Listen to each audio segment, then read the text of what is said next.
New York Giants fans, what is going on? You are watching New York Giants Now by Chat Sports. I am your host, Marshall Green, and I'm wearing red today because this show is about to be a fucking bloodbath. Last night versus the Washington football team, the Giants lost on a heartbreaker. It was absolutely disgusting.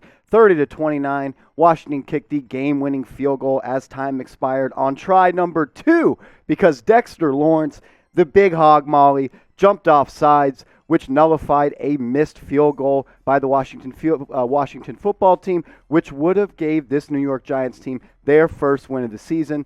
But everybody knows he jumped off sides. The Washington football team lined up again for the field goal, and they kicked it through the uprights and won this game. Before I get any deeper into this game, we will run through just about everything from quarter 1 to quarter 4, things that should piss you off, reasons the Giants lost this game. But I want to ask you guys this question first. What was your one-word reaction to last night's game? You can let it out in the comments. It really doesn't even have to be a one-word reaction. Just go down in the comments and be active. This is a safe space for all New York Giants fans. So let your emotions out. Type away your feelings. Get down in the comments and let me know what was your one-word reaction to the loss last night versus the football team. I got 5 reasons that I'm about to go through, and we'll touch on some more later on in the show. But where I think the New York Giants lost this football game, first on the list, is the penalty out of the timeout on 3rd and 2, where you're at about the 23-yard line. You called a timeout, which is okay. It's 3rd and 2. It's a big down. You're looking to go up 14 or 10-0. You call the timeout because the play clock is running low, so you're trying to get a good play call in, which is okay. I like that. But then you have an offsides or a delay of game, whatever you want to call it, which bumps you down to 3rd and 7. And then Daniel Jones takes a sack on the following play, which knocks you out of field goal range. Mistake number 1, you left at least 3 points on the board right there. Number 2, the C.J. Board holding call on the Daniel Jones tuck and run 40-yard touchdown run. That's just unacceptable. Downfield, it was a questionable call. I think that's fair to say. But good teams, they don't let that happen. Board, he didn't even have to hold in that situation, if you even want to call it that. He could have let the DB go. He wasn't going to catch Jones. Jones may have fumbled or fallen over his feet like we've seen before, but he had a clear path to the end zone, and Board, he didn't even need to fumble. So that's another 7 points that the Giants left on the board. And key number 3. The Darius Slayton drop touchdown. That was like the knife in the back. You see the photo on the screen. There's been a lot of talk on Twitter about, Daniel Jones, he threw the ball too far. It was out of reach. Daniel has to make a better throw. Daniel stepped into the pocket on that throw, got absolutely blown up, and dropped a dime for Darius Slayton to run under. A very catchable ball, and he simply did not finish the play. Another 7 points left off the board by this Giants offense. Reason number 4, where I think this Giants team lost the game. Playing not to lose after the James Bradbury interception with about 2 minutes and 12 seconds left in the fourth quarter. All the Giants needed to do on that drive when they got the ball back was pick up one first down, and they couldn't do it. Jason Garrett, dive up the middle on 2nd down, and then a quick slant where Daniel Jones threw it a little bit behind Sterling Shepard, who some people are calling it a drop. I'm saying it would have been a tough catch, but he would have been short of the sticks anyways. In that situation, you need to put the ball in your quarterback's hands to win the game. I want to read this stat for you guys real quick.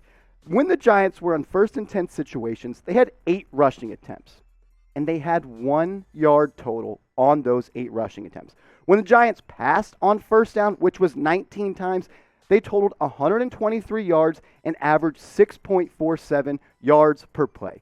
That 1st down play where you did a halfback dive or a halfback ISO to Saquon Barkley, you need to air the ball out. Washington was selling out for the run, and you played right into their cards. Right there, the Giants played not to lose, and that's what you did. You lost. And the last one, where Helen Keller could have seen this one. Dexter Lawrence jumping off sides on the field goal. There's really nothing else to be said about that. You're lined up over the ball. Watch the goddamn football and stay on sides, and you win this game. You leave Landover, Maryland, 1-1 in a game where you beat yourself for all 60 minutes. But that's why you lost this game, because you beat yourself from the start to the finish. Bad teams in the NFL, they find ways to lose games, and that's exactly what this New York Giants team did. They beat themselves throughout the game. They had like 9 penalties for over 100 yards, and that's just unacceptable. You're never going to win games like that. This Giants team, they just didn't even deserve to win. From jumping off sides, to delay games out of timeouts, to taking sacks for Daniel Jones when he had time to throw. There was probably 14, if you're being extremely cautious and extremely just not being biased at any way, shape, or form. You left anywhere from 14 to 24 points on the board. You kicked 5 field goals in enemy territory. You just cannot do that. But guys, I want to ask you this question again. What was your one-word reaction to the loss? I know we already asked you that, but make sure to go down in the comments and get active again. What was your one-word reaction to this loss?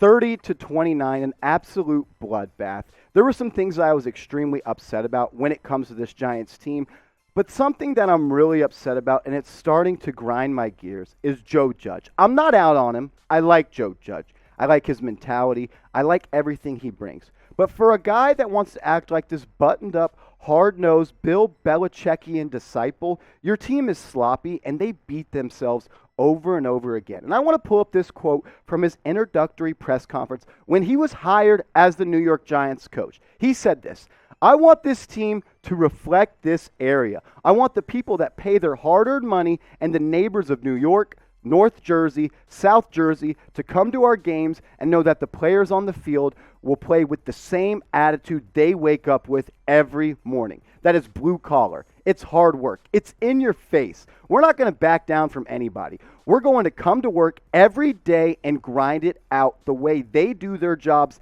every day. And they can invest their money in our program knowing it's worthwhile." Well, Joe Judge, I got something for you. New Yorkers, they don't play to lose. And that's what this team has done over and over again since you've become the head coach of this team. You had a chance when James Bradbury jumped in front of that interception that Heineke handed you. He handed you the game with 2 minutes and 12 seconds left. And you run the ball twice on first down, playing conservative, not trusting Daniel Jones. Joe Judge said he trusted this offensive line, which is just bullshit. You're playing with a backup center because Nick Gates' leg snapped in half. You're playing with Billy Price at center, Ben Bredesen at left guard, a guy that you signed just last week. You should not trust this offensive line to pick up those hard-earned yards. You need to trust Daniel Jones, your quarterback, to pick up those yards. The proof is in the pudding. When you pass the ball on first down, it's an effective play, and you simply did not do that, and that is just upsetting. This honeymoon for Joe Judge, it's over. It's time for him to win games, or the seat will continue to get hotter and hotter as the season goes on. Joe Judge, if you don't start winning games and this team goes like 4-13, which they look like they will, or if you lose next week to the Atlanta Falcons, I'm going to start praying for you and your family because it is going to get ugly.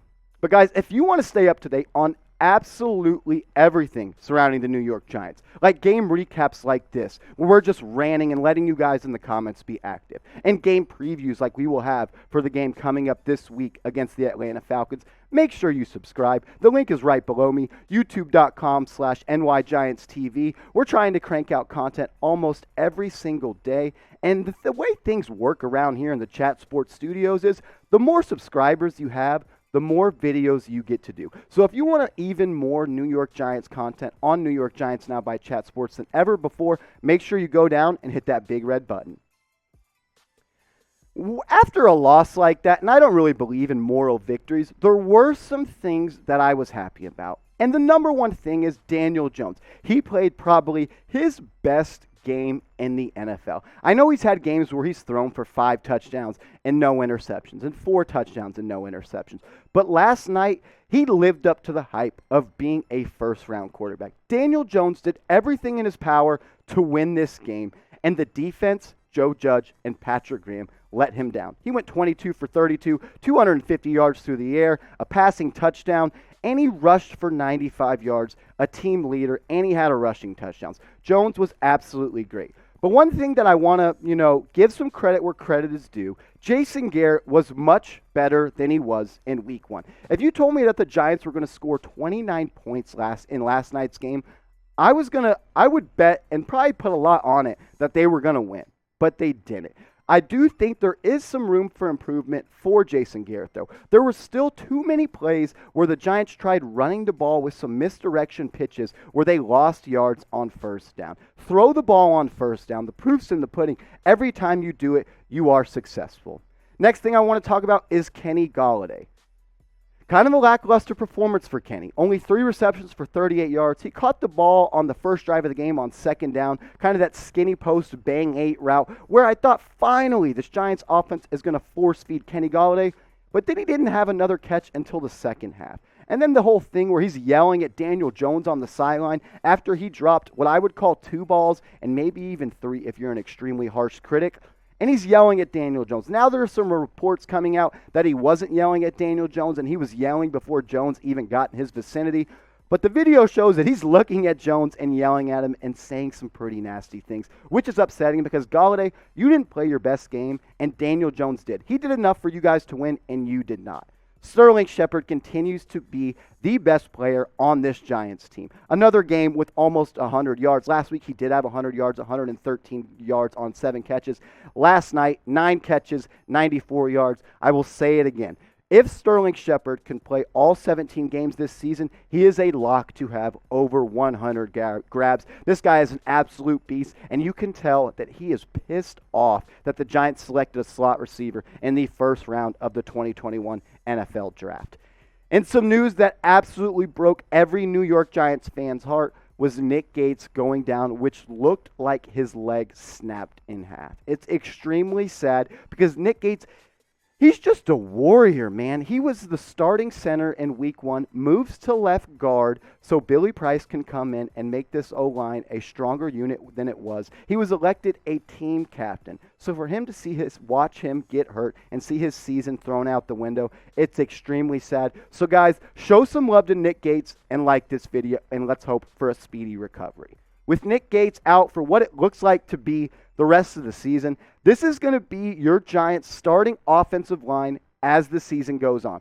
Andrew Thomas at left tackle, Ben Bredesen at left guard, Billy Price at center, Will Hernandez at right guard, and Nate Solder at right tackle. The offensive line, in my opinion, in evaluating last night's game, when it comes to pass blocking, they did enough. They gave Daniel Jones enough time to be successful. But there were some things that I need to see improvement in, and that's creating running lanes for Saquon Barkley. You need to get a push up front. And almost every Giants offensive line run grade last night, which I'm looking at by PFF, is just bad. So I'm expecting this Giants offensive line to continue to build on the momentum that they've built on this offensive line in week 2 and carry it over into week 3. Guys, this is the 5th season in a row the Giants have started 0-2. The 8th time in 9 years that they've started 0-2. And I'm curious, I want to know what you guys have to say about this. I know the Giants have won a Super Bowl after starting 0-2 before, but it just doesn't feel like that right now, and it shouldn't because you're 0-2 and you suffered a heartbreaking loss. But is the season over? Is it time to panic? If you think the season's over, go down in the comments and type your Y for yes. Or if you don't think it's over and the Giants can still make a playoff push and be a contender in the NFC East, type your N for no. This is one play that absolutely just pissed me off. Patrick Graham, what are you doing? The Washington football's team, they're on, what is that, the 2 or 3 yard line, it looks like. The running back, you're in the gun, he's offset to the right, and you are heavily stacked on the right side of the ball. I can almost guarantee you they were not going to run a counter play where the running back was going to take it to the right side. He's clearly going to go to the left side. You see the color right there. There is nobody in this zone right here just daring the Washington football team to run the ball, and that's exactly what they did, and they punched in for 6. There were too many times when the game was on the line where the Giants needed a stop in a 3rd down and 4th down situation, and you did not bring pressure. The Giants, they had 1 sack last night, which came on the first drive by Azeez Ojulari, and you only hit the quarterback twice. That is just unacceptable, and this Giants defense needs to be much better if they want to continue to try to be a playoff contender. Things that should piss you off and piss me off the most about last night's game. 5 field goals. That is unacceptable. Good teams, they finish drives in the NFL. You have to score. You don't have to score every single time you cross over into enemy territory, but when you have twice as many field goals as you do touchdowns, you're going to lose that game 9 times out of 10. And then Taylor Heineke. You let him lead 2 go-ahead drives in the fourth quarter. One being a 70-yard drive where it took just 2 plays to march down. And then the last drive of the game, he marches it down and shoves it down your throat and gets this team in field goal position to win the game. That is unacceptable for this Giants defense that is just cashed out and is expected to be this defense that's able to win games, and right now they are not showing it. And then the last thing, we already talked about it, so I'll go over it quickly. 0-2 for the 5th straight year, the 8th time in 9 years. Giants, they are just a bad organization right now. Things have changed in those last 9 years. You have a new quarterback. You have a new head coach. The players are different. The coaches are different. But one thing has stayed the same, and that's the Giants management and Giants ownership. When you are a bad organization, it starts from the top and it goes down to the bottom. And that's exactly what this Giants team is suffering from. It starts up top. The Mara family, the Tisch family. They need to be better if this Giants team wants to return to relevancy. I want to quickly go over the Giants snap count and some things that I found interesting. In Week 1, Jabril Peppers played less than Xavier McKinney, and that switched in Week 2. He got the major share of snaps, while McKinney played just 50% of the snaps. And this was the first time since Joe Judge has really taken over that the Giants haven't rotated all that much on the offensive line. Andrew Thomas, Will Hernandez, and Bredesen, they played pretty much 100% of the snaps, which is something good to see. And Saquon Barkley, he played the large majority of the snaps, which is also something good to see. It was very upsetting when Saquon Barkley broke off that 40-yard run, and you didn't turn it into any points. But one thing I liked, you saw some explosion. He finally started to trust that knee. The Giants now have 10 off days from this game to their next game against the Atlanta Falcons. Expect for Saquon Barkley's workload to increase Week 3 against the Falcons. Guys, if you want to talk more New York Giants football, I was live tweeting throughout the game, wearing my emotions on my sleeve. So hit me up on Twitter. It's right there, @MarshallGreen_. I'm chatting with guys all day in my DMs about the latest news and rumors popping up around the Giants. So if you want more Giants content down your timeline on Twitter, or if you want to talk some more ball, just hit me up on Twitter, @MarshallGreen_.